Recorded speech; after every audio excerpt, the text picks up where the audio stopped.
మా అస్తిత్వాన్ని శంకించిన విధంగా తమరు మాట్లాడారు. తెలంగాణ ఎవరో తెస్తే ఇస్తే రాలేదు, ఎవ్వరు పట్టించుకొని నాయకుడు కూడా నేను పట్టించుకున్నా అనేది సెన్సిటివ్ ఇష్యూ.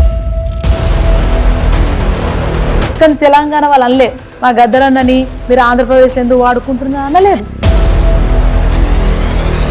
అన్నగారు ప్రజెంట్ చేసిన విధానమే రెచ్చగొట్టే విధానంగా ఉంది.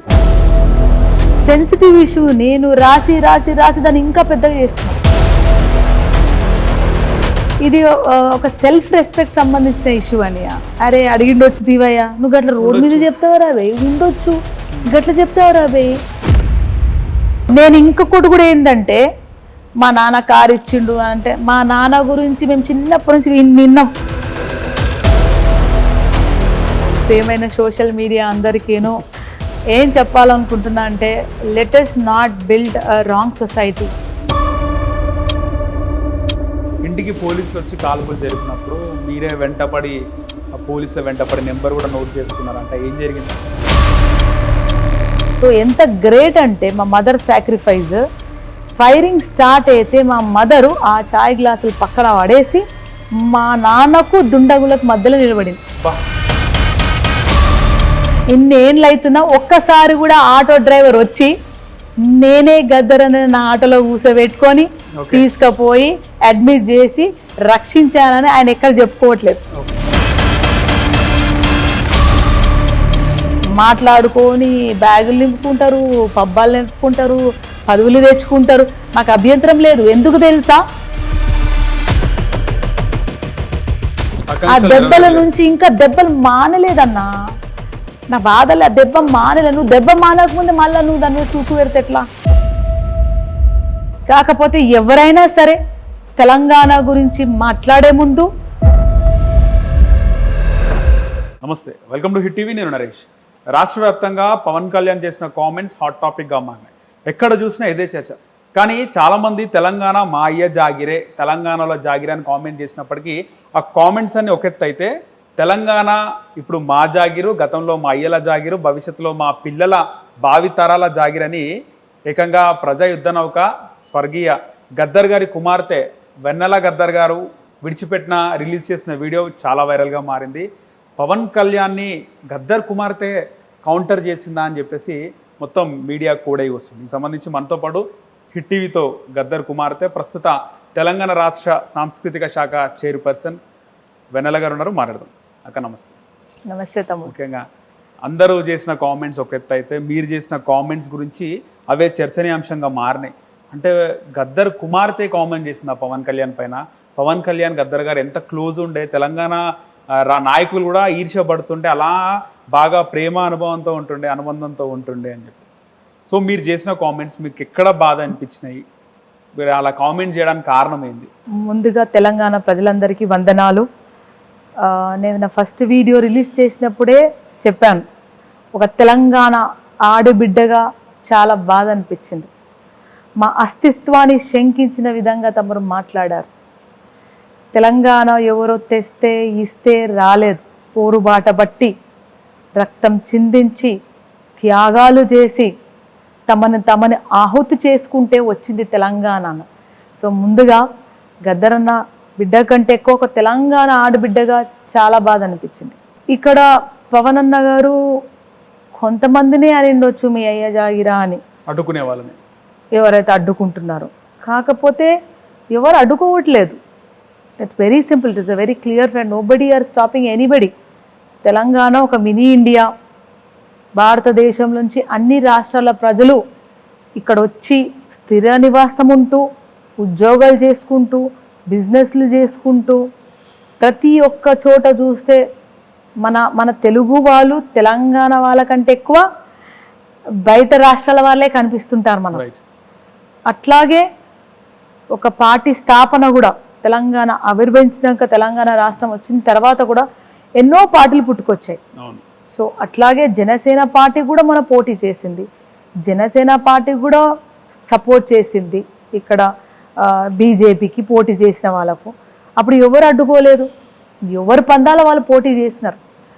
సో కొన్ని మాటల యుద్ధంలో భాగంలో బలైపోయింది తెలంగాణ అస్తిత్వం, బలైపోయింది తెలంగాణ గర్వం. హీఈస్ అవర్ ప్రైడ్ అని చెప్పుకున్న ఆ గొప్ప వ్యక్తి పేరనే బాధ అనిపించింది. ముఖ్యంగా చాలా వరకు ఈరోజు కూడా ఒక ప్రెస్ మీట్ జరిగింది.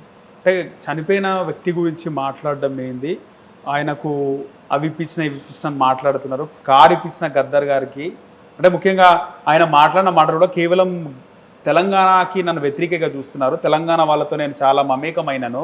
అందులో ప్రముఖులు గద్దర్ గారు ఆయన ఉన్నప్పుడు ఆయనతో ఎవరు బాగున్నారు, ఆయన కష్టాల్లో నేనుండే, ఆయన నాతో షేర్ చేసుకుంటుండే, ఆటోలో తిరగనీకైతే ఎలా తమ్మి అంటే నేను కారు ఇప్పించిన అని ఆ సందర్భానుసారం పవన్ కళ్యాణ్ గారు మాట్లాడారు. సో అది కూడా మీకు బాధ కలిగించుండొచ్చు. ఇలా మాట్లాడుతున్నది పవన్ కళ్యాణ్ మీకు అనిపించవచ్చు. మీకు తెలిసి పవన్ కళ్యాణ్ గారు కారు ఇప్పించినారా? అయితే మీరు చెప్పినట్టే పవన్ కళ్యాణ్ గారు బాధపడి, అరే తెలంగాణ బిడ్డనే నేను కూడా, ఓకే రైట్, నేను కూడా ఆంధ్రలో పుట్టినా కానీ నేను తెలంగాణలో పెరిగినా, ఇక్కడ యాక్టింగ్ చేసిన ఎంతోమంది తెలంగాణ కవులకు, కళాకారులకు, మేధావులకు చేరదీసిన, నేను వాళ్ళకి సహాయం చేసిన, తెలంగాణ ఉద్యమంలో నా వంతు పాత్ర పోషించిన అని ఆ భావోద్వేగాలతో చెప్పే తరుణంలో గద్దర్ అనే గొప్ప నాయకుడికి కూడా ఎవ్వరు పట్టించుకొని నాయకుడు కూడా నేను పట్టించుకున్నా అనేది సెన్సిటివ్ ఇష్యూ. ఓకే, అంటే చెప్పడం ఎలా అయిందంటే, ఇక్కడ సరే నేను చేసిన అనేది ఒక పక్కనైతే, గద్దర్ గారికి నేను తప్ప ఎవడు చేయలేదు, మీరేం బీకిండ్రా లేకుంటే ఎవడ చేసిందా అంటే, తెలంగాణలో ఎంతోమంది గద్దర్ గారిని కాపాడుకున్నారు కదా, తెలంగాణలో గద్దర్ గారిని ఎంతోమంది గౌరవించుకున్నారు. ఆయన పాట లేనిదే తెలంగాణలో ఏది ముందుకు సాగదు. సో అట్లాంటి టైంలో నేనే చేసిన, నేను తప్ప ఎవరు చేయలేదు అని అనేటప్పుడు కుటుంబ సభ్యుల మేమేమో కూడా బాధ అనిపించింది, ఎవరు ఉన్నప్పుడు ఎవరు చూసిరని. ఇక్కడ ఏమైందంటే, ఇక్కడ తను ప్రజెంట్ చేసే విధానం ఏంటంటే, గద్దర్ లాంటి వాళ్ళు అవమానించబడ్డారు, గద్దర్ లాంటి వాళ్ళు అవమానించిన టైంలో నేను అన్నతో పాటు ఉన్నాను తోడుగా అని చెప్పడం పోయి అంతా నేనే చేశాను అనేది, అంతా నువ్వు ఎట్లా చేస్తావు, అది ఒకటి. ఇంకోటి ఏంటంటే, వాళ్ళిద్దరి మధ్య ఉన్న ఇంటిమెసీని, ఒక పర్సనల్ రిలేషన్, ఆ పర్సనల్ రిలేషన్ని, ఆ గౌరవప్రదమైన రిలేషన్ని, ఒక పవిత్రమైన రిలేషన్ని మీరు ప్రజెంట్ చేసే విధానం డిఫరెంట్ ఉంది. దానికన్నా ముందు చాలాసారి గద్దర్ గారి గురించి తెలంగాణలో పవన్ అన్న ఏ మీటింగ్ పెట్టినా గద్దర్ గారికి నివాళి అర్పించినారు, గద్దర్ గారి పాట పాడినారు, గద్దర్ గారు ఉద్యమాల గురించి చెప్పినారు. అప్పుడు ఎవరు ఇంత వ్యతిరేకించలేదు. ఆంధ్రాలో పోయినప్పుడు కూడా గద్దర్ అన్న తెలంగాణ వాదిగా, తెలంగాణ వాడే కాకుండా ఎంటైర్ భారతదేశం పీడిత తాడిత ప్రజల నాయకుడు, కళానాయకుడు. ఆంధ్రప్రదేశ్లో కూడా గద్దర్ గారి ప్రస్తావ వచ్చినప్పుడు ఎవరు వ్యతిరేకం, తెలంగాణ వాళ్ళు అనలే మా గద్దర్ అన్నని మీరు ఆంధ్రప్రదేశ్లో ఎందుకు వాడుకుంటున్నారు అనలేదు. గద్దర్ అన్న అందరి వాడు. కానీ ఇక్కడ అన్నగారు ప్రజెంట్ చేసిన విధానమే రెచ్చగొట్టే విధానంగా ఉంది. సరే ఆయన ఏదో నిన్నన్నారు, నువ్వేదో మీ మధ్య పంచాల అందరూ అంటే, ఇది సెన్సిటివ్ ఇష్యూ. ఇది ఒక ప్రాంతీయ పోరాటమే కాకుండా ఒక అస్తిత్వ పోరాటం. తెలంగాణ వచ్చినాక నువ్వు మాకు బాగున్నావా, ఏమాక అసలు కలుస్తలేవు, ఏం సంగతి, ఇట్లా మాట్లాడక ముందైతే ఈ భాష మాట్లాడాలన్న భయం వేస్తుంది. ఈ భాష అంటేనే బూతు భాష అన్నారు, ఏమనుకుంటారో మాట్లాడితే అట్లా అని అర్థమైందా. ఎందుకంటే నేను గవర్నమెంట్ సంస్థలో పనిచేసాం, అక్కడ అందరూ తెలంగాణ పిల్లలంతా లాంగ్వేజ్ చాలా మాట్లాడారు, నేనుగానే మాట్లాడదామంట. ఇంకెక్కువ హైదరాబాద్ కాబట్టి హైదరాబాద్ ఇంగ్లీష్ తెలుగు వచ్చేది కాబట్టి బతికిపోయినాం, లేకుంటే ఎప్పుడో తీసి పడేద్దరు అనిపిస్తుంది. సో అటువంటి సిచ్యువేషన్ అంటే ఇట్స్ వెరీ సెన్సిటివ్ ఇష్యూ, చాలా సున్నితమైన ఇష్యూ. అది నువ్వు ఎవరినన్నా సరే నీ అయ్య జాగిర్ అన్న వారికి కొంచెం బాధ అనిపించింది. అందుకే మీరు గద్దర్ గారికి చాలా వేదికల మీద ప్రస్తావించినా, ఆంధ్రప్రదేశ్లో పోయి ప్రస్తావించినా సరే దాన్ని ఎవరు వ్యతిరేకించలేరు. మీరు అదే గద్దర్ గారి గురించి డిఫరెంట్ వేలో ప్రస్తావించే వారికి అక్కడ ఒక అస్తిత్వ పోరాటానికి, త్యాగాలు చేసిన పోరాటానికి ఆయననంటే మమ్మల్ని అన్నట్టే అని ప్రతి ఒక్కరు ఫీల్ అయ్యారు. సో ముఖ్యంగా గద్దర్ గారిని ఎప్పటి నుంచో చూస్తున్నాము, అంటే చాలాసార్లు కొన్ని సంవత్సరాల తెలంగాణ రాకముందు చూసినా కూడా ఆయన ఎంబడి ఒక గన్ మ్యాన్, వెహికల్ అనేది మేము చూస్తూ ఉంటాం. అప్పటికి పవన్ కళ్యాణ్ గారు గద్దర్ గారికి పరిచయమా వచ్చిండా లేదా తెలియదు. మీకు తెలిసి ఎప్పటి నుంచి పవన్ కళ్యాణ్ గద్దర్ గారి దగ్గరికి రావడం, మాట్లాడడం ఇవన్నీ చూస్తున్నారు? నాకు తెలిసి తెలంగాణ ఉద్యమం ముందు నుంచే నాన్నగారు పవన్ గారిని కలిసారని మేము విన్నాము. అంటే పార్టీ పెట్టక ముందే? పార్టీ పెట్టక ముందే కలిసారు, ఒక 2 సార్లు కలిసారని విన్నాము. కాకపోతే పెద్దగా ఆయన మాకు పర్సనల్గా ఏం చెప్పేవాళ్ళు గారు, ఎవరైనా మాట్లాడుకుంటూ విన్నాం. తర్వాత గత ఈ 5 ఏళ్లలో ఆఫ్టర్ కోవిడ్ తర్వాత ఎక్కువ ఈ చిన్న ఛానల్స్కి ఇంటర్వ్యూ ఇవ్వడం, యూట్యూబ్ ఛానల్స్ ఎక్కువ అయిపోయినప్పుడు అప్పుడు మాట్లాడినప్పుడు గద్దర్ గారు పవన్ కళ్యాణ్ అన్నగారితో ఉన్న తన అనుబంధాన్ని ప్రకటించుకున్నారు. చెప్పడం జరిగింది. అప్పుడు నాన్నకు పవన్ అన్నగారు అంటే అంత ఇష్టము, అంత క్లోజా ఉండొచ్చేమో అని చెప్పి మేము అనుకున్నాం. కానీ ప్రత్యక్షంగా మేము ఆయన అడగలేదు, ఆయన మాకు చెప్పలేదు.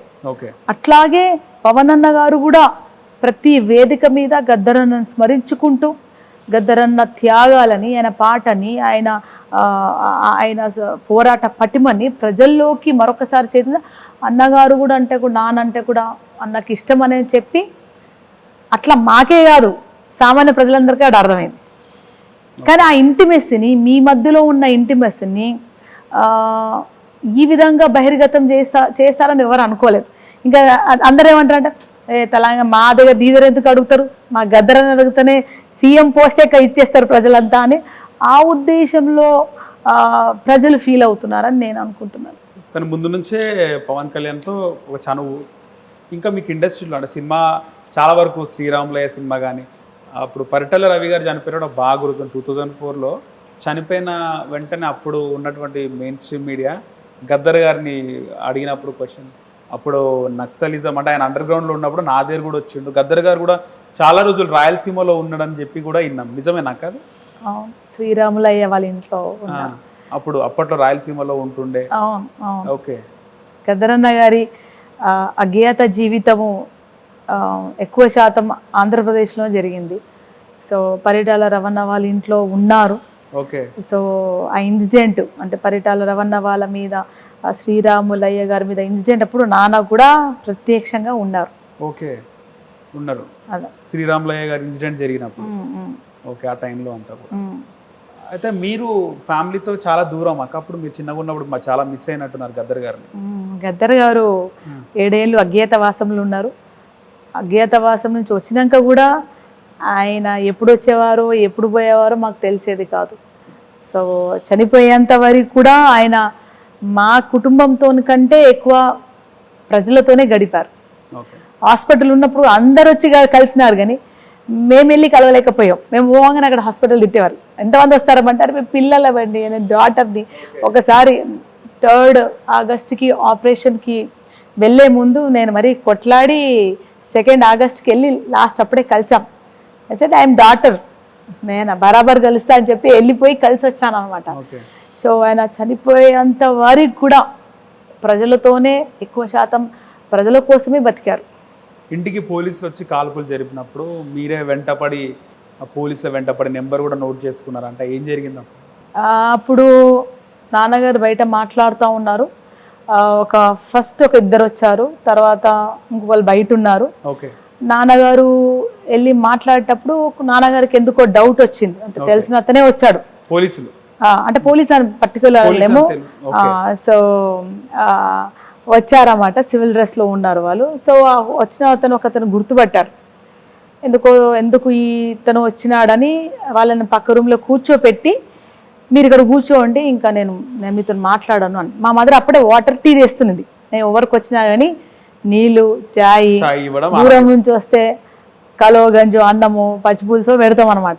సో ఇప్పటికీ అదే ఆనవాయితీ. సో అమ్మ టీ తీసుకొని, సార్ టీ తాగి మీరు ఇక్కడ నడవండి బ్రదర్ అని బయటకు వచ్చారు. బయటికి వచ్చి మా అమ్మ టీ ఇస్తుంటేనే ఇంకా వాళ్ళకి అర్థమైంది, అంటే వాళ్ళు ఆల్రెడీ ఒక 1 వీక్ నుంచి రెక్కి చేస్తూ ఉన్నారు అన్నమాట. సో ఆ టైంలో ఎవరు లేరు, ఇంట్లో కూడా ఎవరు లేరు అనుకొని వాళ్ళు ఏం చేస్తారంటే ఫైరింగ్ స్టార్ట్ చేస్తారు. సో ఎంత గ్రేట్ అంటే మా మదర్ సాక్రిఫైస్. ఫైరింగ్ స్టార్ట్ అయితే మా మదరు ఆ చాయ్ గ్లాసులు పక్కన పడేసి మా నాన్నకు దుండగులకు మధ్యలో నిలబడింది. అంటే వాళ్ళని ఫైరింగ్ చేయించలే. మా అమ్మ ఎక్కడ ట్రైన్డ్ కాదు కదా, రైట్. మా అమ్మగారు విమలమ్మ గారు తాను దుండగులకు గద్దరన్నకు మధ్యలో గద్దరన్న మీద ఫైరింగ్ చేయనీయకుండా ఆమె అడ్డం ఉంది కాబట్టి గద్దరన్న గారు బతికారు. ఓకే. సో ఆ ఫైరింగ్ అయ్యే శబ్దం వస్తుంది. ఆ రోజు నేను, మా పెద్దన్న, మా కజన్ బ్రదర్ ఉన్నాం ఇంట్లో. ఓకే. మేము శబ్దం గట్టి గట్టిగా అరవడము, పటాకులు అనుకున్నాం మేము. టప్ప టప్ప టప్ప వినిపిస్తుంటే పరిగెత్తుకొని వచ్చాం మేము. వచ్చే వారికి రక్తం మడుగులో నానబడిపోయి అమ్మ అరుస్తుంది. అనగానే పెద్దన్న తమ్ముడు షాక్ లో ఉన్నారు. నేనేం చేసా, మాకు చిన్నప్పటి నుంచి అలవాటు. చిన్నప్పుడు తెలంగాణలో ఏ దర్వాజా వెనకాల చూసినా ఒక కట్టు ఉంటది, ఒక గడ్డపారు ఉంటది, ఒక కట్టు ఉంటది పక్కన. ఎందుకంటే అప్పటి నుంచి దొరల దోపిడి నుంచి, నైజాం పాల నుంచి వాళ్ళు వస్తే కొట్టడానికి జాడు కట్టనో గొడ్డలో ఉంటది అన్నమాట. సో మాకు చిన్నప్పటి నుంచి అలవాటు. రాళ్ళు కట్టలు, ఆ రాళ్ళు తీసి వాళ్ళ మీదకి ఇసిరినా గట్టిగా అరిచి. నేను చాలా చిన్నగా ఉన్నాను అప్పుడు, 14 years అనుకుంటా. ఇస్త్రీ కొట్టగానే వాళ్ళకి అర్థం కాలే, వాళ్ళు చిన్న పిల్లలే అనుకుంటే మళ్ళా వాళ్ళు కన్ఫర్మ్ చేసుకొని ఫైరింగ్ అనుకున్నారు. నేను అరిచే వారికి అరిచి రాళ్ళు కొడుతుంటే వాళ్ళు కన్ఫ్యూజ్ అయ్యారు. ఈ చిన్నపిల్ల ఏంది మా మీద తిరుగుబాటు చేస్తుందని ఫైరింగ్ చేస్తారు. నా మీద కూడా ఫైరింగ్, 4 ఫైరింగ్స్ అయ్యాయి. పక్క అతను ఏం చేస్తారు, ఫైర్ చేయదని చెయ్యిలా ఆయన నూకినారు. సో గాలిలో ఫైరింగ్ చేసుకుంటా వాళ్ళని 2 kilometers పరిగెత్తించాం. సో 2 kilometers పరిగెత్తుకొని లోతుకుంటా వారికి వచ్చి ఆ బండి నంబర్ నోట్ చేసుకొని వచ్చా. అంటే ఒకవేళ మేము చిన్న పిల్లలమేనంటే వాళ్ళు ఆ టాస్క్ కంప్లీట్ చేసుకొని పోయేవాళ్ళు. కానీ మేము ఇక్కడ తిరుగుబాటు చేసినాం. పరిగెత్తి పోయి మళ్ళీ వచ్చేటప్పుడు జనాలు గుమ్ము తీసుకొని వచ్చి రాగానే మా అన్న, పక్కింటి వాళ్ళు అందరు కలిసి స్కూటర్ మీద ఎక్కించుకొని లోతుకుంటా హాస్పిటల్ తీసుకెళ్లారు. ఆ టైంలో మేము ఒక 1 month ముందే ల్యాండ్ లైన్ తీసేస్తాం అనమాట. ఈ థ్రెటనింగ్ కాల్స్ వస్తున్నాయి, ల్యాండ్ లైనే తీసేస్తారు నాన్న. ఊరికే వాళ్ళకి జవాబు చెప్పడేంటి అని చెప్పి వాళ్ళు బెదిరించడం అని ఫోనే తీసేస్తాడు. సో నేను ఇంటికి వీళ్ళ హాస్పిటల్ ఎత్తుకొని బయలుదేరంగానే నేనేం చేస్తా, లోపలికి వెళ్ళి టెలిఫోన్ డైరీ తీసుకొని టెలిఫోన్ బూత్ ఉంటుండే కదా మనకు, టెలిఫోన్ బూత్కి వెళ్ళి అందరికి కాల్ చేసా. మొదటిగా పోలీస్ స్టేషన్స్కి, సీఎం ఆఫీస్కి, ప్రజా సంఘాలకు, సెక్రటేరియట్కి, కళాకారులకు, ఉద్యమకారులకు, ప్రెస్కి, అందరికి కాల్ చేసే లోపల గద్దరన్న గాంధీ హాస్పిటల్ వెళ్ళిన 5 నిమిషాలకి మొత్తము గాంధీ హాస్పిటల్ సికింద్రాబాద్ అంతా 1,00,000 మందితో జమ అయిపోయింది. 5:15కి ఇన్సిడెంట్ అయితే 6 o'clock ఆల్ ఇండియా న్యూస్ లో వచ్చేసింది. సో నాన్నని ఇక్కడ నుంచి తీసుకొని లోతుకుంటా వెళ్ళినప్పుడు లోతుకుంటా హాస్పిటల్ నేను తీసుకోను అని చెప్పారు. ఇలాంటి కేసు నేను తీసుకోను అంటే అక్కడ రోడ్డు మీద నిలబడ్డ ఆటో అతన్ని రిక్వెస్ట్ చేస్తే ఎక్కించుకొని గాంధీ హాస్పిటల్ దాకా దించినారు. అక్కడ ఆటో ఆయనకు నాన్న చెప్తూ వచ్చాడు, నువ్వు భయపడొద్దు, నేను గద్దర్ని, నీ మీద ఎటువంటి పోలీస్ కేసు కాదు, విమల నువ్వు కూడా భయపడొద్దు, నేను బతుకుతాను. హాస్పిటల్కి వెళ్ళిన తర్వాత గద్దర్ మీద అటాక్ అయింది అని ఖచ్చితంగా చెప్పు, లేకుంటే అక్కడ కూడా తొందరగా తీసుకోరని చెప్పారు. సో ఆ ఆటో డ్రైవర్ వచ్చి నాన్నను లోపలగా పట్టించి, అప్పటికి అన్న ఉన్నాడు, తమ్ముడు ఉన్నారు, పక్క వాళ్ళు మనకు పాలమూల లేబర్స్ మహబూబ్ నుంచి వచ్చిన వాళ్ళు కూడా ఉన్నారు. నాన్నను లేసి ఐసీయూలోకి తీసుకొని పోయిన తర్వాత ఆటో డ్రైవర్ వెళ్ళిపోయాడు. వెళ్ళిపోయి ఇన్నేళ్ళు అవుతున్నా ఒక్కసారి కూడా ఆటో డ్రైవర్ వచ్చి నేనే గద్దర్ అని నా ఆటోలో కూర్చోబెట్టుకొని తీసుకుపోయి అడ్మిట్ చేసి రక్షించానని ఆయన ఎక్కడ చెప్పుకోవట్లేదు. కానీ గద్దర్ గారి ఇన్సిడెంట్ వచ్చినప్పుడల్లా నేను కానీ, మా అన్న కానీ, మా నాన్న కానీ, మా అమ్మ కానీ ఆ ఆటో డ్రైవర్ కి దండం పెడుతూ, అన్న ఏడున్నావు రండి, మేము ఏం చెయ్యం, మేము మీకు బట్టలు పెట్టుకొని కాలు మొక్తాం అని మాంతలు మేము చెప్తున్నాం. అంటే అది కదా ప్రేమ, అది కృతజ్ఞత. అది అంటే ఆటో డ్రైవర్ ఎంత గొప్ప వ్యక్తి. ఆ టైంలో గద్దర్తో ఉంటే కూడా ఏడ కాల్చేస్తారు అనే టైంలో, ఏడ చంపేస్తారు ఎన్కౌంటర్ అనే టైంలో ఆయన వచ్చిపోయిన తర్వాత ఎన్నిసార్లు వేదికలు చెప్పినా ఆ అన్న రాలే. మరి ఒక్కసారి ఈ ఇన్సిడెంట్ గుర్తు చేసినందుకు ఆటో డ్రైవర్ అన్నకు వందనాలు. ఓకే రైట్ అక్క. సో మీరు అంత డేర్గా ఉరికినారు ఆ ఏజ్ లో, 6 ఏళ్ళు ఉన్నారు అక్క? ఎన్ని ఇయర్స్? 14 years. సో వాళ్ళు షాక్ అయిపోయారు, నేను తీసేది అమ్మాయి రియాక్ట్ అవుతుంది ఏంది అని. సో వాళ్ళని ఆల్మోస్ట్ ఆల్ బుధేవి నగర్ నుంచి లోతుకుంటా దాకా పరిగెత్తుడే, నేను మిమ్మల్ని పట్టుకుంటారా వదిలేదు లేదని పరిగెత్తుకుంటూ రాళ్ళు ఉసురుకుంటూ కార్ నెంబర్ నోట్ చేసుకొని వచ్చిన. సో అప్పుడు ఇంకా జంగల్ ఉండొచ్చా? లోతుకుంటా అంతా అడివే, ఖాళీ ప్లేస్. రైట్. సో ఇప్పుడు ప్రస్తుతం అంటే తెలంగాణలో ఈరోజు వాళ్ళు ప్రెస్ మీట్ కూడా పెట్టడం జరిగింది. కొంతమంది మేము ఇచ్చేస్తాం డబ్బులు, మీరు అలా మాట్లాడడం అనైతికం అని చెప్పి. కాకపోతే దీన్ని రాజకీయంగా కూడా వాడుకుంటారు. అంటే పవన్ కళ్యాణ్ చేసిన కామెంట్స్ మొత్తం నెగిటివ్గా చేసినట్లు అనేది లేకుండా అసలు ఎట్లా అంటాడు అని కూడా పొలిటికల్గా యూజ్ చేసుకుంటున్నారు. అక్క ఏం చెప్తారు? అదే మొదటిగా ఏంటంటే ఇది సెన్సిటివ్ ఇష్యూ అని నేను కూడా తమ్ముడు నేను కూడా అన్నాను, నేను ఈ రోజు నుంచి ఇంకా దీని గురించి మాట్లాడను. రైట్, మనం పని చేసుకుంటూ ప్రూవ్ చేసుకోవాలి. కాకపోతే కొంతమంది రిక్వెస్ట్ చేశారు కాబట్టి ఈ క్లారిటీ కూడా ఇవ్వాలని నేను మాట్లాడడం జరుగుతుంది. సెన్సిటివ్ ఇష్యూ నేను రాసి రాసి రాసి దాన్ని ఇంకా పెద్దగా చేస్తున్నాం. ఈడ కొట్లాడుకునేదంతా రాజకీయ నాయకులు, అది ప్రజలు లేస్తురు, పని చేస్తురు, తిట్టిరు, చేస్తూనే ఉన్నారు.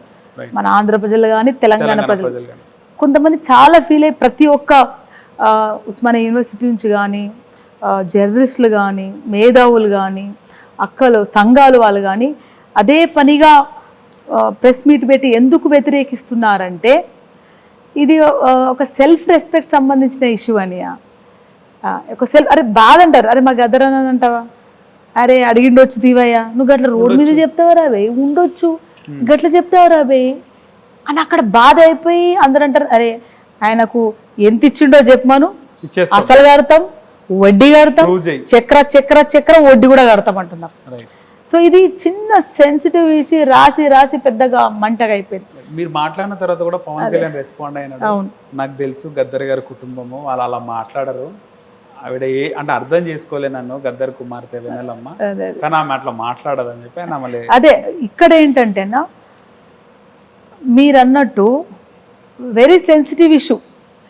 ఆయన ప్రజెంట్ చేసిన విధానమే నెగిటివ్ వెళ్ళింది. ఆయన కూడా అర్థమైంది. చాలాసారి తెలంగాణ గురించి మాట్లాడు, తెలంగాణకు వచ్చి తెలంగాణ గురించి మాట్లాడిండు. రైట్, తెలంగాణలోనే ఉంటాడు అన్న. మనం ఎప్పుడైనా ఇంటికి కూడా పోయి ధర్నాలు చేసిర్రు ఎవరన్నా? ఏం లేదు కదా, స్వేచ్ఛ ఉంది, భావి భారత పౌరులం మనం. రైట్, గద్దర్ గురించి చాలా వేదికలు ఇక్కడ వాడినారు, ఆంధ్రలో మనం ఓవర్ ఫోన్ మనం ఓవర్ చేసి మా గద్దరన్న పేరు మా ఊరే గద్దరన్న తెలంగాణలో వాడాలి, అక్కడ వాడొద్దని మనం అనలేదు కదా. రైట్, ఎలక్షన్ టైంలో కూడా వాడు అనలేదు కదా. ఇక్కడ ప్రజెంట్ చేసిన విధానం మనకంతా మనం వినం. నీ అయ్యే జాగిరావే అంటే నేను ఇంకొకటి కూడా ఏంటంటే మా నాన్న కారు ఇచ్చిండు అంటే మా నాన్న గురించి మేము చిన్నప్పటి నుంచి విన్నాం. మా నాన్న గురించి నేనే గోషి గొంగడు కొనిచ్చిన, నేనే గొంగడు కొనిచ్చిన, నేనే గజ్జలు కొనిచ్చిన అనేవాళ్ళు ఉన్నారు. రైట్, నేనే పాట రాసిచ్చిన, మా నాన్న నేనే కట్టబట్టుకోమన్నా, రైట్, నేనే దుంకుమన్నా, నేనే హూ అనమన్నా అన్నీ అంటుంటారు. మేము అణిచివేత, అవమానాలు, రైట్, వెన్నుపోటులు, మా నాన్నకు పొడిచిన వెన్నుపోటుల్ని బుల్లెట్లను కూడా చూసుకుంటూ తట్టుకుంటూ వచ్చినాం. నేను దాన్ని అంత పట్టించుకోవాలి. అది సెన్స్ గదరన్నకు ఆయనకు సంబంధించి వెన్నుపోటు కూడా నేను ఇట్లాంటివి అంటనే ఉంటారు అన్ని. మీకు గద్దరన్న చనిపోయినాక తెలిసింది, గడిల ముందు ఆయన అన్ని గంటలు కూర్చురని మాకు ముందే తెలుసు. వచ్చి రాత్రి కూర్చొని ఇంతసేపు కూర్చొని వచ్చినా అంటే మా అమ్మ చాలా బాధపడింది తల్లి. అర్థమైందా? వచ్చి స్నానం చేసుకొని తిరిగి పెడుతుంది, ఏడిపోయిను అట్లా డల్లుగున్నాం అంటే ఈరోజు ఆడ పోయి 3 గంటలు కూర్చొని వచ్చినా నేను తల్లి. అర్థమైందా? అది ఎప్పుడో 6 నెలల 8 నెలల ముందు జరిగింది, కానీ ప్రజలకు ఎప్పుడు తెలిసింది. సో ఇట్లాంటివన్నీ గద్దర్ గురించి బతుకున్నప్పుడు మాట్లాడిండ్రు, చనిపోయినాక కూడా మాట్లాడిండ్రు. రైట్, మాట్లాడుకొని బ్యాగులు నింపుకుంటారు, పబ్బాలు నింపుకుంటారు, పదవులు తెచ్చుకుంటారు. మాకు అభ్యంతరం లేదు. ఎందుకు తెలుసా?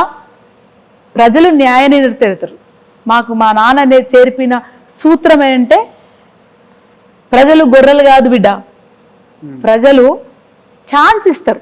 1, 2, 3, 4వ దానికి బొంద పెడతారు. సో అందుకే ఎవరేమన్నా నేను ఆ టాపిక్ మాట్లాడలేను. మా నాయన కారు తీసుకున్నావా, నేను ఎక్కినా నా కార్లా అని నేను అనట్లేదు. నాకేడనిపించింది అంటే ఒక ఆడబిడ్డగా నువ్వు ఎవరినో అని ఉండొచ్చు, కానీ అది అందరికీ గుచ్చుకుంది. ఎవరినో అని ఉండొచ్చు కానీ అది అందరికీ తెలుకుంది. నేను ఒక్కదాన్రా కదా. నాకు అక్కడ అరే మీ అయ్య జాగీరా అంటే వాళ్ళ అయ్య కూడా కొట్లాడిండు మన తెలంగాణ కోసం. ఎవరో కావచ్చు, నువ్వు ఎవరో అని ఉండొచ్చు, వాళ్ళ అయ్య కూడా కొట్లాడిండు తెలంగాణ. లేకుంటే వాళ్ళ అయ్యతో పాటు, లేకుంటే మా అయ్యతో పాటు వాళ్ళ అయ్య కూడా నడిచిండొచ్చు కదా. త్యాగాలు చేసి రక్తం చిందించి కుటుంబాలు నాశనమయ్యి కుటుంబమే లేని ఇంకా సెట్ కాలే అన్న మనము ఆ బాధల నుంచి. తెలంగాణ వచ్చి 10 ఏళ్ళే, అసలుకి కళాకారులు కన్నీళ్ళు పెడుతుంటే, ఉద్యమకారులు తాగి తాగి రోడ్డు మీద చచ్చిపోతుంటే, విద్యార్థులు ఉద్యోగం లేక MBAలు ఇంజనీరింగ్లు గ్రూప్ ఎగ్జామ్స్ కోసం రాసి పబ్బులలో పనిచేస్తుంటే, స్విగ్గీ జొమాటోకు పనిచేస్తుంటే ఎంత బాధ అనిపిస్తుంటుంది. మా లాంటి వాళ్ళు PhD 6-7 ఏళ్ళు కష్టపడి మాకు ఉద్యోగాలు వస్తాయంటే ఉద్యోగాలే రాలి. ఇంకా మనం ఇంకా ఆ బాధల నుంచి కోలుకోలే, ఆ చావుల కేకల నుంచి బయటికి రాలే, ఆ దెబ్బల నుంచి ఇంకా దెబ్బలు మానలేదన్నా. నా బాధలు ఆ దెబ్బ మానలే. నువ్వు దెబ్బ మానకముందే మళ్ళీ నువ్వు దాని మీద సూకు పెడితే ఎట్లా? సో అది మీరు ఎవరినైనా అనిండొచ్చు, కానీ తెలంగాణలో ఏదైనా తెలంగాణ కోసం మనోళ్ళు మాట్లాడినా బయటోళ్ళు మాట్లాడినా సరే చాలా జాగ్రత్తగా మాట్లాడాలి. అది చాలా సెన్సిటివ్ ఇష్యూ. సో అది చాలా హర్టింగ్ అనిపించింది. అది ఆయన ఓనో అంటే నన్ను అన్నట్టు అనిపించింది. సో అక్కడ వ్యత్యాసం ఉంది. నాకెందుకు మా నాయన గురించి, మా నాయనకు నీకు సంబంధం అడుగుపోయి ఫోన్ చేసిరా పవన్ కళ్యాణ్ దగ్గర నుంచి ఏమన్నా కాల్ వచ్చి? లేదు ఏమమ్మా వెనల్లం ఇట్లా మాట్లాడు అట్లేం లేదు, అట్లాంటి ఏం ఉండే అన్న. ఎవరు we have to be very positive. ఎవరిని బెదిరించరు. అది ఆ ప్రేమ అనురాగాలు ఉండాలి. We have a great respect to the entire family of Pawan అన్న, రైట్? సో అది ఉంది కాబట్టే మనము ఆ విలువలు ఉన్నాయి కాబట్టే మన తెలంగాణ సమాజం కానీ మన భారత సమాజం విలువల్ని ఆ విలువల్లో ఎక్కడ తేడా వస్తేనే మనం బగ్గుమంటాం. సో అట్లా బెదిరించడం అనేది ఏమీ ఉండదు, అట్లా ఏమీ లేదు. గద్దర్ గారికి ఇటు పవన్ కళ్యాణ్ గారు గద్దర్ కుటుంబాన్ని చాలా బాగా చూస్తారు. ఇటు ముఖ్యమంత్రి రేవంత్ రెడ్డి గారు కూడా ఒక ప్రత్యేక అభిమానం ఉంటుంది. గద్దర్ గారు అన్న, మీరన్నా, మీ కుటుంబం అని ఎట్లా అనిపిస్తుంటుంది అక్క? అన్న ఈ పెద్ద నాయకులు కాదన్న, రోడ్డు మీదకి వెళ్తే చాయ్ బండి అయినా కూడా మా చాయ్ తాగుతామని పోస్తారు. సో ప్రతి తెలంగాణలే కాదన్న, భారతదేశంలో ఎక్కడ పోయినా 2017, 19 ఎలక్షన్ కోసము 18 టికెట్ అంటే అన్న అప్పుడే కాంగ్రెస్ పార్టీ లో సపోర్ట్ చేస్తూ ఉండి తను రాజకీయాలకు రావాలనుకున్నారు. సో అది ఓకే, అప్పుడు టికెట్ అని చెప్పి కాంగ్రెస్ నుంచి అనౌన్స్ అయిందని కూడా విన్నాము. అవును. ఓకే, ఆ తర్వాత ఇంకా ఆయన చనిపోయే అంటే కాంగ్రెస్ ప్రభుత్వం వచ్చే 3-4 నెలల ముందే గద్దర్ గారు చనిపోయారు, అంతేనా? 6 months. ఆగస్ట్ 23లో నాన్న చనిపోయారు. డిసెంబర్లో కాంగ్రెస్ వచ్చింది. డిసెంబర్ 3న కాంగ్రెస్ ప్రభుత్వం. చాలా మంది మాట్లాడుకుంటారు, ఇప్పుడు మేము కూడా మాట్లాడుకున్నాం, అంటే కాంగ్రెస్ గవర్నమెంట్ వచ్చే వరకు గద్దర్ గారు ఉంటే బాగుంటుండే, చాలా కోరుకున్నాడు, బాగుంటుండే అని చాలా మంది అనుకున్నారు. మీకు ఎప్పుడన్నా అనిపిస్తారు? చాలాసార్లు అనిపిస్తుంది. ఎందుకంటే నాన్న ఉంటే ఇంకొంచెం అంటే ఆయన అనుభవము, ఆయన ఆశయము ఇంకొంచెం ముందుకు పోయేదని.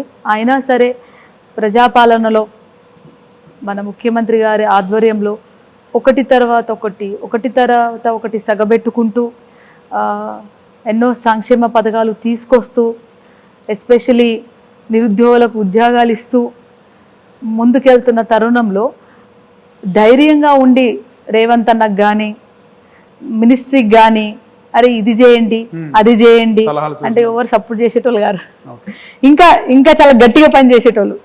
అట్లా అనిపిస్తుంది అనమాట. గద్దర్ గారు చనిపోయిన తర్వాత నల్గొండ గద్దర్ గారు ఆయన ఇంటర్వ్యూలో చూస్తుంటే అసలు స్టార్టింగ్ ఎట్లా వచ్చినాం అంటే ఆయనకు కూడా నర్సిరెడ్డి గారు ఆయన పేరు, అసలు పేరు నల్గొండ గద్దర్ గా ఆయనకు ఒక పేరు. అంటే ఎట్లా నేర్చుకున్నాం అంటే స్టార్టింగ్లో గద్దర్ గారు నార్మల్గా హా హూ అంటేనే అది ఒక వైబ్రేషన్. అసలు ఆ పాటలు వింటున్నా కూడా ఎప్పుడైనా చాలామంది ఎంజాయ్ చేస్తారని. మీకు ఎట్లా అనిపిస్తుంది ఇంట్లో ఉంటే ఎప్పుడైనా పాటలు పాడడము, ఇలా హా హూ అనడము, భలే భలే అని పాటలు పాడడము, ఇంట్లో ఎట్లా చూస్తున్నా వాతావరణం ఎట్లుంటుంది? మదనా సుందారి సందేలా పొద్దుల్లో చెమిని పాపడదో మదనా సుందారి. ఏమనిపించింది? ఒక వైబ్రేషన్. మా నాన్న మొదటి పాట ఆయన అజ్ఞాతంలో ఉన్నప్పుడు రేడియోలో వచ్చినప్పుడు విన్నా, మీ నాయననే పాడిందని. ఓకే, అప్పటి నుంచి ఆయన అభిమాని. ఓకే, ఆయన వదిలేసిన పోరుబాటలో నేను పయనమయ్యాను.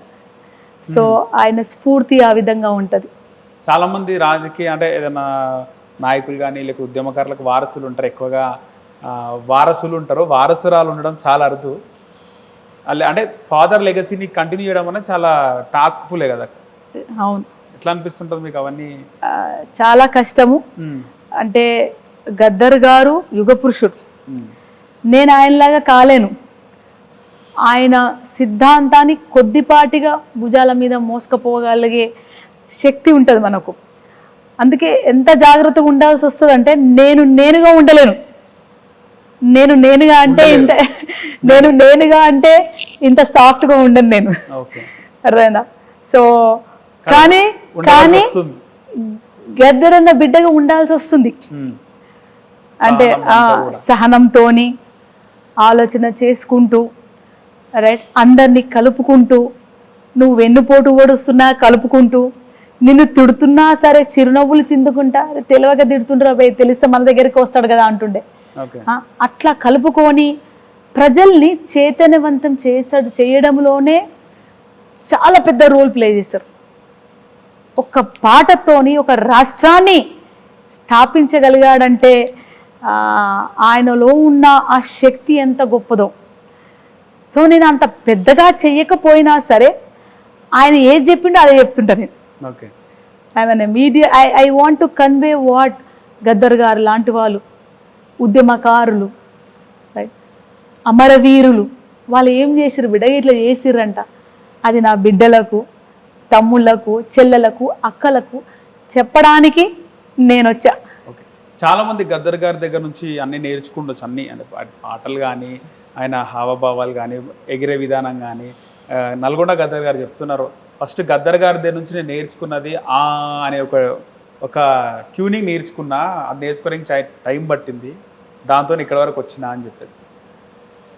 మీతో ఎట్లుంటారు నేను నల్గొండ గద్దర్? అన్ననే కాదు, అందరూ కళాకారులు నాతో చాలా ప్రేమగా ఉంటారు, చాలా గౌరవప్రదంగా ఉంటారు. నల్గొండ గద్దర్ అన్న నా ఎలక్షన్స్ టైంలో వచ్చి క్యాంపెయిన్ కూడా చేశారు. సో తెలంగాణలో భారత చరిత్రలో ఓ సాంస్కృతిక యుద్ధ సైన్యాన్ని నడిపిన చరిత్ర గద్దర్ గారిదే. ఏ గావ్ హమారా ఏ గలీ హమారీ అని పాట ఈనాటికి మన నార్త్ ఇండియా అడవుల్లో పాడుకుంటారు. ఇప్పుడు అడవుల్లో అన్నలు లేరు అనుకుంటున్నారు, ప్రజలు పాడుకుంటారు, గోండ్లు పాడుకుంటారు, అట్లా అనమాట. సో కళాకారులు ఎవరైనా సరే గద్దర్ అన్న బిడ్డ అంటే, గద్దర్ అన్న కొడుకు అంటే ఆ ప్రేమ ఉంటుంది. ఓకే. సో ఫైనల్గా అంటే కాంట్రవర్సీ అని కాదు కానీ, ఇక్కడ ప్రొఫెసర్ నాగేశ్వరరావుని అంటే పవన్ కళ్యాణ్ అన్నాడు, అది పవన్ కళ్యాణ్ ప్రొఫెసర్ నాగేశ్వరరావు చూసుకుంటారు. దీనికి తెలంగాణ సెంటిమెంట్ని ఎందుకు తీసుకొస్తున్నారని ఈరోజు ఒక ప్రెస్ క్లబ్లో ప్రెస్ మీట్ పెట్టి కొంతమంది జర్నలిస్టులు మాట్లాడుతున్నారు. దీనిపైన ఏమంటారు? ఇప్పుడు మన ఊరోడు కదా, ఇప్పుడు మన భారతదేశం ఇష్యూ వచ్చినప్పుడు అనుకో, ఆ క్రికెట్లో పాకిస్తాన్ మ్యాచ్ అవుతుంటే కూడా పెద్ద దుంకులాడతాం మీద మన ఇండియా అని చెప్పి, అర్థమైందా? సో ఇది ప్రాంతీయ భావం అనేది అలాగే ఉంటది ఎక్కడైనా అంతే. కాంట్రవర్సీ క్రియేట్ చేస్తున్నారు అంటే కాంట్రవర్సీ క్రియేట్ చేస్తున్నారు కూడా కావచ్చు. జనరలీ ప్రజలు కూడా కొంచెం రియాక్ట్ అవుతారు మా. అది ఏ రాష్ట్రంలో పోయినా, నువ్వు పోయి గుజరాత్ పోయి ఇంకేమైనా తేడాగా మాట్లాడి ఊరుకుంటారా? అంటే వెరీ సింపుల్, మా రాష్ట్రం వాళ్ళని తిడతారా అని చెప్పి ఖచ్చితంగా ఆ కాంట్రవర్సీస్ వస్తుంది. కాకపోతే నా ఉద్దేశం అనే దానికంటే గద్దరన్న ఎప్పుడు ఒకటి అంటుంటారు. ఏమంటుంటారు, నేను చాలా జాగ్రత్తగా దాన్ని ముందు తీసుకోవడం చూస్తా. ఎప్పుడైనా ఒక నాయకుడు ప్రజలని తప్పుదోవ పట్టించొద్దు. ఎప్పుడైనా ఒక నాయకుడు అనేవాడు ప్రజలని తప్పుదోవ పట్టించొద్దు. ప్రజలకు ఉన్నట్టు చెప్పాలి, ప్రజలకు చైతన్యవంత పరిచి తమ యుద్ధాన్ని వాళ్ళే గెలుచుకున్నట్టు చెయ్యాలి. గోల్ దింపొద్దు అంటారన్నమాట. సో ప్రజలు మూర్ఖులు కాదు, గొర్రెలు కాదు. నువ్వు ఎంత గోల్ దింపినా తిరిగి మళ్ళీ ఆడికి వస్తారు. ఇది ఈ మధ్య ఏమైపోయిందంటే సోషల్ మీడియా ఎక్కువైపోయింది, టెక్నాలజీ ఎక్కువైపోయింది, రైట్. ఒకప్పుడు వార్తలు చూడాలంటే పొద్దుగల చూద్దాం, సాయంత్రం చూద్దాం. ఇప్పుడు 24 గంటల వార్తలు, 24 గంటల సినిమాలు, 24 గంటలు నడుస్తుంది. లైవ్లు వస్తుంటాయి. సో లైక్లు కొట్టేసి చేసేసి చూస్తే అది వైరల్ అవుతుంది, అది అవుతుంది. కానీ ఆయన కూలికి పోయేటోళ్ళు కూలికి పోతుర్రు, పనికి పోయేటోళ్ళు పనికి పోతుర్రు, కష్టపడేటోళ్ళు కష్టపడుతుండ్రు, సినిమాలు చేసేటోళ్ళు సినిమాలు చేస్తుర్రు, బిజినెస్ చేసేటోళ్ళు బిజినెస్ చేస్తారు. ఏదైనా కొన్ని రోజులు నడుస్తుంది. కానీ ఎప్పుడైతే సమాజం కోసము మాట్లాడతారో, సమాజంని అంచివేయబడుతుందో, ఎప్పుడైతే ఒక అస్తిత్వం గురించి మాట్లాడతారో, ఒకరుగా ఏ ప్రాంతంలో అయినా తిరుగుబడతారు. అది ఓన్లీ మనం పవన్ అన్న గురించి, నాగేశ్వరరావు గురించి అనుకోవద్దు. నాగేశ్వరరావు పవన్ అన్న కాకుండా రేపు ఇంకొక అన్న తిట్టిండు అనుకో, అప్పుడు మనం రియాక్టర్ కామా? లేకపోతే వాళ్ళిద్దరి మధ్య చర్చనీయాంశం కాదా? డిఫరెన్సెస్ ఉంటాయండి. డిఫరెన్సెస్ ఎక్కడ ఉన్నాయి? పవన్ అన్న గారు ఒకటి చెప్పారు, లేకపోతే ఇంకొక నాయకుడు ఇంకోటి చెప్పారు. నాగేశ్వరరావు ఆయన ఒపీనియన్ చెప్పినారు. ఆయన స్వేచ్ఛ, రైట్ టు స్పీక్, ఒక స్వేచ్ఛ ఉంది. తన భావజాలాన్ని ప్రకటించే స్వేచ్ఛ ఉంది. అది తప్పైతే నువ్వు తప్పని ప్రూవ్ చేసి జైలుకు పంపి. సో మనకి ఏమైపోయింది, ప్రతి ఒక్కరు ఒక ఫోన్ వచ్చేసింది, మాట్లాడరు, దాని సోషల్ మీడియా వల్ల కూడా కాంట్రవర్సీ ఎక్కువైంది అనుకోవచ్చాక. అంటే పవన్ కళ్యాణ్ అభిమానులు ఎట్లా అంటే అట్లా పోస్టింగ్లు పెట్టడము, మార్ఫింగ్లు, అంటే వైసీపీ పేటీఎం అని వైసీపీ కండువాలు వేయడం. ప్రియమైన సోషల్ మీడియా అందరికీను ఏం చెప్పాలనుకుంటున్నా అంటే, let's not build a wrong society, let's be on true side. సత్యమేవ జయతి. ఓకే, సత్యమేవ జయతి. ఎక్కడైతే సత్యం ఉంటుందో అక్కడే సమాజ నిర్మాణం ఉంటుంది. ఎక్కడ సత్యం ఉంటుందో అక్కడే గెలుపు ఉంటుంది అని నేను చాలా గట్టిగా నమ్ముతాను. అందుకే నేను, నాకు తెలిసిన నాన్నగారు కూడా అదే చేసేవారు. తను ఎప్పుడు సత్యం వైపే నిలబడేవాడు. సో పైసల కోసమో, పేర్ల కోసమో, ట్రాల్ల కోసమో, ఏదానికైనా సరే, అది సోషల్ మీడియా ఒక్కది కాదు, సమాజము అలా అయిపోతుంది. దాన్ని బ్రేక్ త్రూ చేయాలి. అందుకే ఈరోజు బ్రేక్ త్రూ అన్నా ఏమన్నాను నేను, ఈరోజు తప్ప ఆ టాపిక్ పని చేసుకుంటూ చూపిస్తాం. దాని పనులు అన్నాడు రాబాయ్, నేనెంత పని చేసినా నువ్వెంత పని చేసినావు, రైట్? ఆ పనిలో ప్రూవ్ చేసుకుందాం, మార్పు చేసి చూద్దాం, మార్పు చేసి చూపిద్దాం, నువ్వా నేనా. సో ఆ గుడ్ ఫ్యాక్టర్ని తీసుకురావాల్సిందిగా నేను నా ప్రియమైన ప్రజలకి, మేమంతా ఒకటే, మాది తెలుగు జాతి, మేమంతా భారతీయులం, మేమంతా ఒకటి, మస్తు గుద్దులాడుకుంటాం, టైం వచ్చినప్పుడు అవుతాం. So let us stop this here, right? Let us stop this here. ఈ రోజు తర్వాత మాట్లాడొద్దు మనం. ఎస్ అన్నడా, మనం ప్రూవ్ చేసి చూపిస్తాం, ఆయన ప్రూవ్ చేసుకుంటా చేసుకొని అండి. కాకపోతే ఎవరైనా సరే తెలంగాణ గురించి మాట్లాడే ముందు ఆలోచించి విజ్ఞతతో మాట్లాడాలని మీ ఛానల్ ద్వారా కోరుతున్నాను. ఫైనల్ గా గద్దర్ గారికి ఇష్టమైన పాట ఒకటి. చాలా పాటలు ఉన్నాయి. అంటే మీ ముందు చాలా పాటలు పాడండి. చాలా మంది మనిషికి ఆనందం వేస్తే సింగర్, గాయకులు పాటలు పాడుతుంటారు. అలాంటిది గద్దర్ గారు ఆనందం వేసి ఏదో ఒక పాట పాడుతుంటారు కదా, ఎక్కువగా పాడే పాట ఏది పాడుతుండే ఎక్కువగా? రండి రోకులన్న సంగం బెడదాము, సంగతేమో చూద్దాము, రండి రోకులన్న అట్లా నవ్వుకుంటా పాడేవాడు. చాలా పాటలు పాడేవాడు తను. ఓకే అక్క, సో ఇవాళకి కాంట్రవర్సీ ఇక్కడికి ఎండ్ చేయాలని ఒక మంచి కాన్సెప్ట్ తీసుకొచ్చారు. ఇది ఒక మంచి ఏమంటారు దాని, ఒక ఆనవాయితీ అనుకోవచ్చు. అంటే ఇదే కొనసాగకుండా వేరే పనులు లేనట్టు ఇంకా చాలా ఉన్నాయి. ఎంతో మంది ఆడబిడ్డలు చేస్తున్నారు, ఎక్కడో మర్డర్లు అవుతున్నాయి, రైట్? ఆడబోయి మనం ఎందుకు సేవ చేస్తున్నాం, రైట్? ఎక్కడో అడక తిని అమరవీరుల కుటుంబాలు నిర్వీర్యం అయిపోయినాయి, ఉద్యోగాలు లేవు, రైట్? ఉద్యమకారులు కొట్లాడుతున్నారు. దాని గురించి చర్చిద్దాం. దాని గురించి ప్రభుత్వానికి, దేశ ప్రభుత్వానికి, రాష్ట్ర ప్రభుత్వానికి, ప్రత్యర్థ పార్టీలకు, రైట్, వాళ్ళందరికీ అందరమై ఆ సమస్యని సాల్వ్ చేయడానికి ప్రయత్నిద్దాం. అక్కడ సాల్వ్ చేయకుండా దాన్ని డిగ్ చేస్తూ ఉంటే ఇంకేముంటుంది చెప్పండి? ఆ బొందలో నువ్వు కూడా పడుతావు, నువ్వు అనుకుంటా బొంద పక్కన దోవుతున్నావు అనుకుంటాడు, ఆ బొందలో నువ్వు కూడా పడతావు. Very simple. సో అది కాకుండా అందరూ కలిసి ముందుకు పోవాలని కోరుతున్నాను. ఎవరు తెలంగాణ కోసమే కాదు, ఏ రాష్ట్రం కోసం కానీ ఏ కులం కోసం కానీ, ఏ మతం కోసం కానీ, తమ అస్తిత్వ కోసం కానీ మాట్లాడుకుంటా ఒకరినొకరు దూషించకుంటూ ఉంటే సరిపోతుంది. రైట్ అక్క, ధన్యవాదాలు. హిట్ టీవీ యాప్, ఇందులో short news, live news, entertainment shows, movies, digital magazines తో పాటు మీ జిల్లా వార్తలను కూడా ఫ్రీగా చూడొచ్చు. ఇంకెందుకు ఆలస్యం, వెంటనే హిట్ టీవీ యాప్ ని డౌన్లోడ్ చేసుకుని ఫ్రీగా ఎంటర్టైన్మెంట్ పొందండి. Hit TV app, hit TV app, please download hit TV app. Hit TV app ని ఫ్రీగా డౌన్లోడ్ చేసుకుని ఎంజాయ్ చేయండి. మీకు నచ్చిన ఎంటర్టైన్మెంట్ కోసం హిట్ టీవీ యాప్ ని ఫ్రీగా డౌన్లోడ్ చేసుకుని ఎంజాయ్ చేయండి. హిట్ టీవీ యాప్ని డౌన్లోడ్ చేసుకుని ఆస్వాదించండి, ఆశీర్వదించండి. ఇంతమంది సెలబ్రిటీలు హిట్ టీవీ యాప్ ని డౌన్లోడ్ చేసుకోండి అని చెప్తున్నారంటే ఎంత మంచి యాప్ ఆలోచించండి. అమెరికా అమెరికా అమెరికా అమెరికాలో చదవాలనుకునే వాళ్ళకి విశ్వసనీయమైన పేరు మన శౌర్య కన్సల్టెన్సీ. UK లో 1 year masters. UK లో 1 year masters. 2 years work permit up to 5 years visa. Contact Saurya Consultancy. Contact 89851 89851.